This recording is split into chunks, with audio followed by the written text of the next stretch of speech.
Oil's been a subject of constant interest in recent years. Back in 2015-16, of course, it was low oil that was the story, and since then it's been a story of rising oil and trying to understand why and where we might go from here. And I think there are 2 or 3 good reasons why oil prices have recently increased fairly substantially. One circles back around to my area of expertise, which is just the global economy is growing quickly, and that tends to translate into more demand, and so the world now needs 100 million barrels of oil a day, and so that's a lot of oil to supply. The supply side of the story is also relevant, though, in the sense that because oil prices were so low a few years ago, there just wasn't much investment in more capacity at the time, and that's now coming back to haunt the oil market. There's just not enough supply keeping up with that extra demand. So we've gone from a situation a few years ago when there was too much oil in the world to one where, at least for the moment, there's not enough oil in the world. And in terms of acute risks, let's acknowledge there's a risk that oil production could drop for sanction-related reasons in Iran and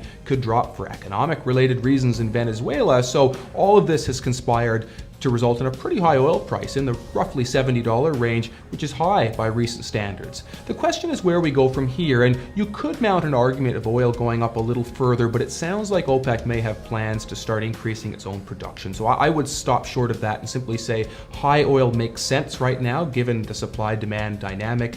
But if we were to look into the future and thinking out 5 years or 10 years and beyond, I would argue that we can learn a lot by looking at the US shale oil sector, and it's been the new swing producer. It's very nimble, been rising its production quite quickly, and will soon actually be the world's biggest oil producer, possibly within the year. And when you ask those producers what price do they need to justify more output, the answer is about $50 a barrel. And so whereas we're in the $70 range now, I might guess more like a $50 number if I had to go further into the future. So high for now, maybe not high forever. And of course, that is good news from a global perspective. The world likes low oil prices. It's less good news from a Canadian perspective or a Russian perspective. And it's very muddled and mixed from a US perspective because they're producing ever more oil. That dynamic is starting to shift. Historically,